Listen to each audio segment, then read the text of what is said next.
All right, y'all. Back today with something a little bit different. I have been watching over the last week or so a thread that's been going around in the vinyl community about the 10 albums that you have listened to the most. Watched a lot of those videos with great interest, but my friend, our friend Mike from San Antonio, the Comic Crypt of Castle Hills, or rather now it's the Memory Crypt of Castle Hills. He injected his most listened to albums, and I'm going to do that right now. There is a caveat for me, and I'll say it. When you ask a 25-year-old this question, what are your 10 most listened to albums? And when you ask a 60-year-old, what are your 10 most listened to albums? There is a difference in a timeline that needs to be considered. Anyway, okay, I'm just going to get into it.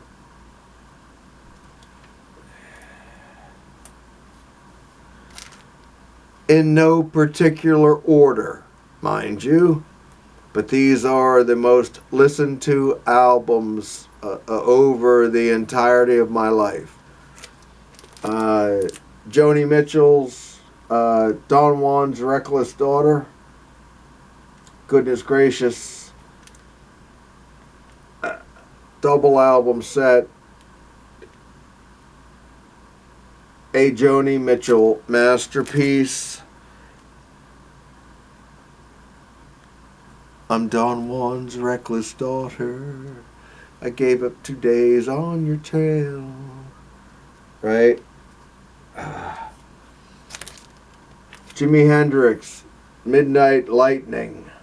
I discovered this around 1975 with the 8-track. That just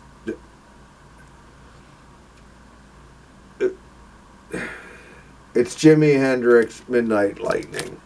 Yeah, I know people are gonna say all kinds of stuff about the production and how, you know, it was after Jimmy's death and all that. I don't really give a shit. The B-52s, Wild Planet.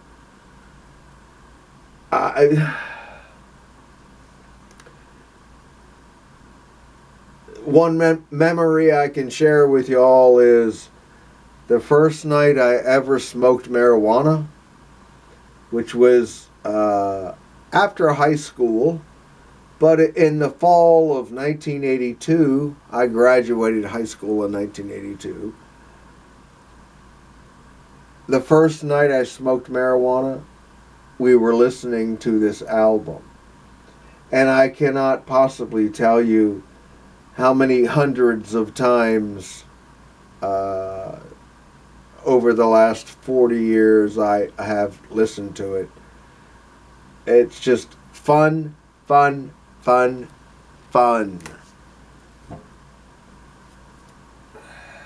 Goodness.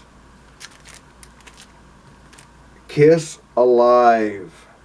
Now, this was the album that turned me on to Kiss via my sister Cindy. And I've been saying for decades, you know, Desert Island Disc. Well, it might be Kiss Alive. I've heard it hundreds and hundreds and hundreds and hundreds of times. my goodness gracious, over all the ensuing decades, a beloved album. But I also have to say, we should throw in here Destroyer and Rock and Roll Over.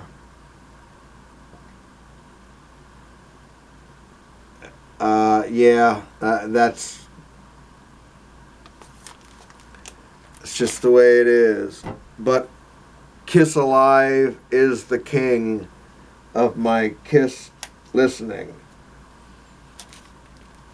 David Bowie.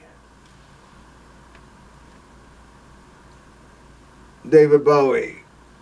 Station to Station. There's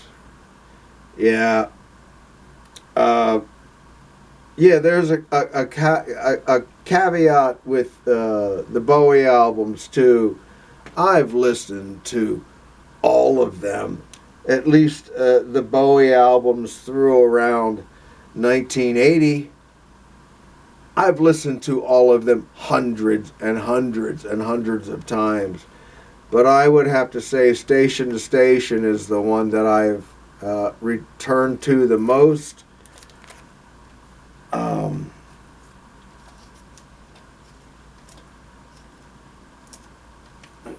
Excuse me a second. Pauline, come on. Pauline.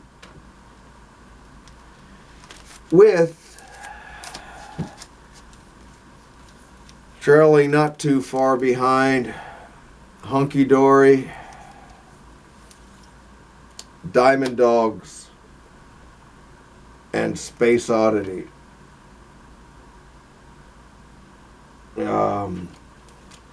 I know. Aladdin Sane, Ziggy Stardust, Young Americans. I get it. Believe me. Alice Cooper, Welcome to My Nightmare. I was obsessed with this album.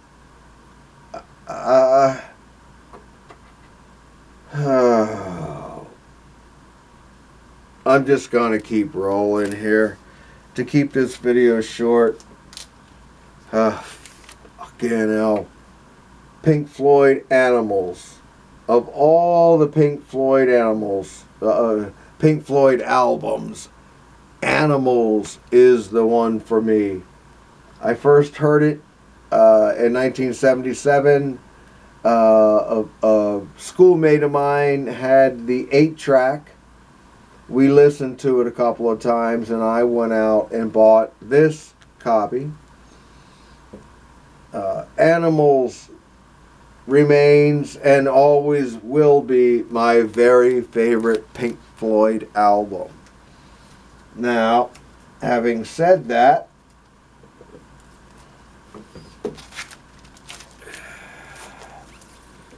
Atom Heart Mother, Metal, and The Wall also rank very highly in the number of times I have listened to them. My goodness gracious, yes. But nothing like Animals. I bet I've heard Animals 500 times, 600 times, 700 times. The Rolling Stones, Some Girls. Yeah, it's another band that, you know, with all of their classic albums, Let It Bleed, Sticky Fingers, Exile on Main Street, Beggar's Banquet, Between the Buttons, I get it. But this, for me, this was the one, this is high school to me. The Some Girls album, yes. And it's worth noting, too, that most of the albums that I'm showing here are indeed my off-the-rack purchases and all. Let It Bleed, I got this from my neighbor across the street when I was in high school. Yeah, let it bleed. Now, we're getting into some more qualifiers here. Led Zeppelin.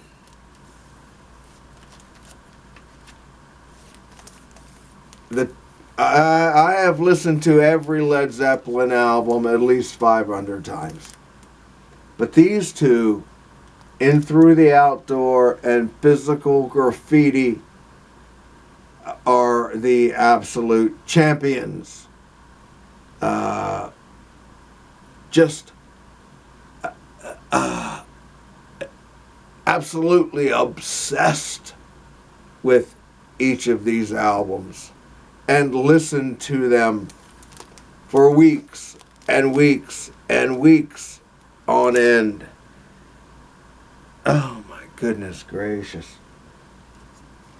Here's one that's kind of a nod to my parents. Johnny Cash's Any Old Wind That Blows. This was my mom and dad's copy. And they also bought an 8-track copy, which seemed to be something of a foreign knockoff. They bought it for 25 cents at a gas station, so we could hear it in the car, because we had this 1972 station wagon, and it actually had an 8-track in it. And listening to the album at home, we all loved it so much. My parents, myself, my sisters, they bought this 25-cent 8-track. We could hear it in the car. I have heard this album 500 times, and it is unquestionably my very favorite Johnny Cash album of all time. Oh goodness. Yeah. Yeah. Caveat. Prince, 1999. Oh, holy shit. Monumental double album set. Prince, and this was around the time I discovered Prince in 1982. It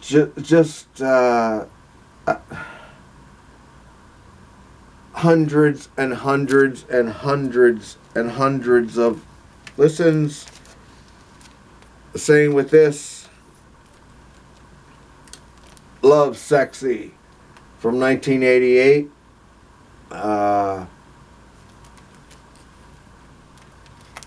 Which one? One of these is my off the rack. This is my off the rack.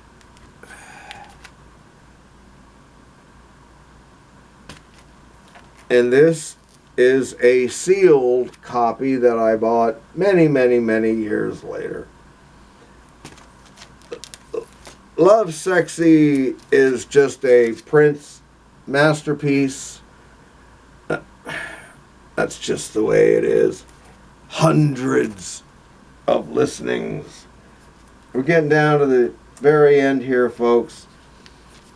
Talking Heads' last album. Talking Heads Naked. Goodness gracious. Absolute obsession with this album. It spent weeks and weeks and weeks and weeks and weeks on my turntable. Absolute obsession. Every note committed to my brain. This was the Talking Heads' last album, and it is just fabulous. Two more here. We're getting into the big boys. Elvis Costello and the Attractions, Imperial Bedroom from 1982. I would have to say this album and the next album are indeed the records that I have played more times than any other. I was obsessed with this album.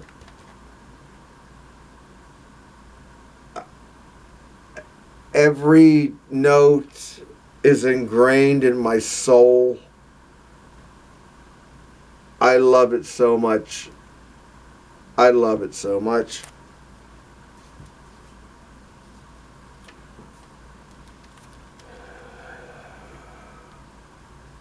Do I really need to introduce this? This is the oldest album on my list, Sgt. Pepper's Lonely Hearts Club Band. This goes back, harkens back all the way to my childhood, and I am quite certain I have never heard another album more times than this. Just due to longevity, really. 1967,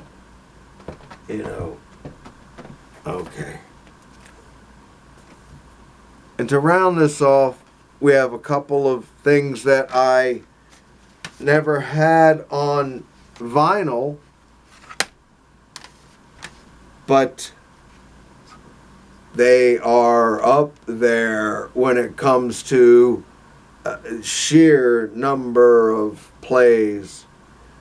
Beck, Sea Change.